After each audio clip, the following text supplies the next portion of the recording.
Well, good morning there, friends. Oh my gosh, that's like the first words I've said this morning. I have been up for like the last hour and having a little bit of fun in the garden, and I can't wait to show you. But I thought I would start off by showing you the entrance to the garden. And this is more like the secret garden, I think, more than anything.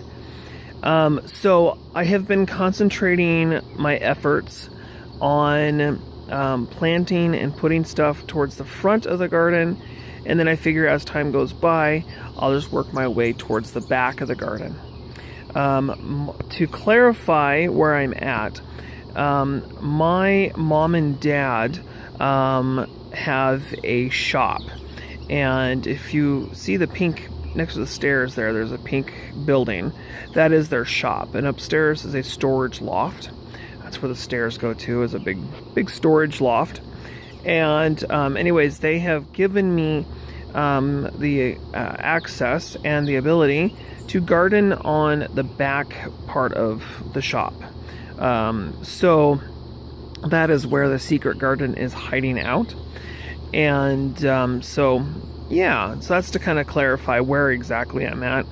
And so this is the entrance to the garden.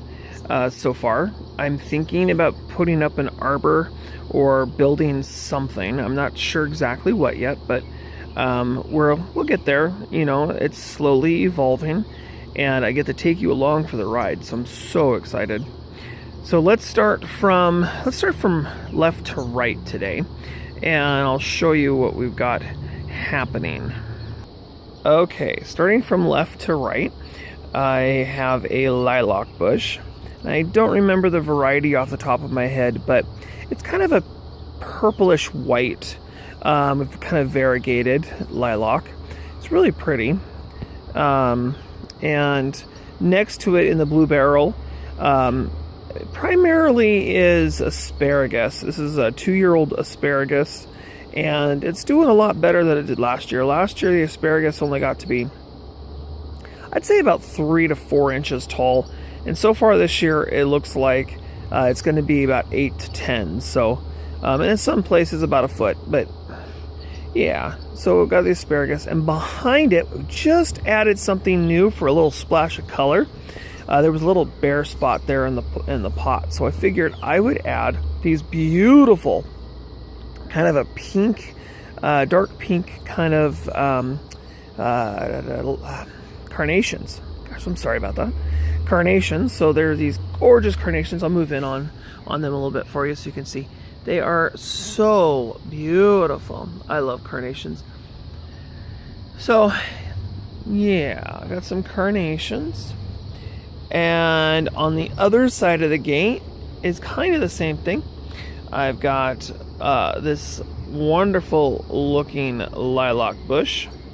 Behind the lilac bush, kind of hiding, is another pot with asparagus in it. But I have a clump, and I did this for fun. I have a clump of leeks, and I'm just going to grow them right there just to see what they do. I am really kind of curious because I've planted out a ton of leeks, and then I had this little teeny thing of them left over, and I thought, let's put them all together in a clump and see if they kill each other or whatever they're going to do. Totally are going to crowd each other out. It's going to be fun to watch. And let's go inside the gate.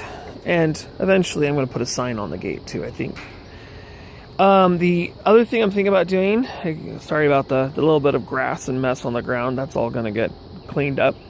I'm going to put a 2x4 across the bottom of the gate, and then everything inside the garden space is all going to have wood chips. So you'll be walking on wood chips when you come inside the space.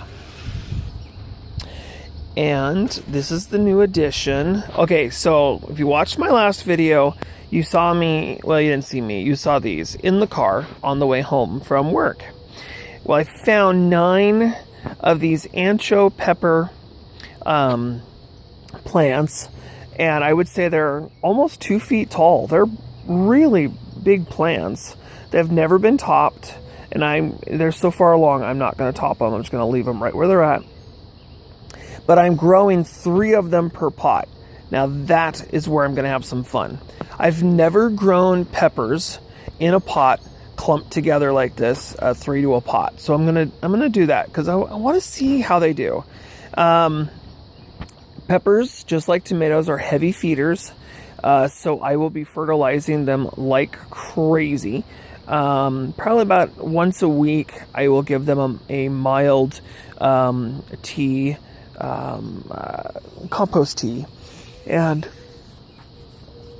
water them like that. So I'm really kind of anxious to do it. When I put them in here, I put them so they face away from the center of the pot. So you see some of them are kind of leaning over. That was totally on purpose. Also, it makes the plants look bigger. And I might have to stake some of them up as time goes by, just because if you don't know anything about ancho peppers get really big and really heavy.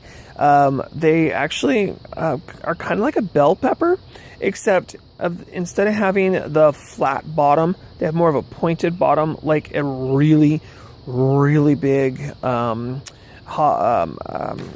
gosh, the name just slipped. I just had it. Jalapeno. So the pepper almost looks like a big fat version of a jalapeno, except the heat is almost non-existent. They have lots and lots of flavor, very, very little on the heat. Like I said, more like a bell pepper. So that is what I got planted in there. Sorry about rambling. I hope I'm not rambling too much, you guys. All right, so then those 3, and then above it, I have my tomatoes. And we're doing kind of the Praxis 5521 style on the 2 outside buckets. We have Rapunzel, which is what Ray is growing in the Praxis. Actually, I don't know if it's not the Voodoo Garden. It's definitely the Praxis channel. He's growing the Rapunzel. And last year, he gave away, I believe it was the Boxcar Willie. And so I'm doing those in the Praxis method, where you split the tomato. You have a sucker come off the bottom of the plant early on, and then you grow it up in individual suckers. Well, I had decided only to do 2 suckers per thing. So there's 2 suckers that came up in that, and 2 that came up in that. And the reason I did that was because I'm putting them in 5-gallon pots, and I don't know if putting 3 or 4 suckers is a great idea in those. And then in the middle, I'm doing something completely different in that one. Those are champion tomatoes. Now these get to be really big plants. So this is going to be like a huge wall of tomatoes, I'm telling you. So what I'm going to do, those are going to put on all kinds of tomatoes. And these are also super heavy feeders, so I got to feed them constantly. But there are 4 tomato plants in that middle one.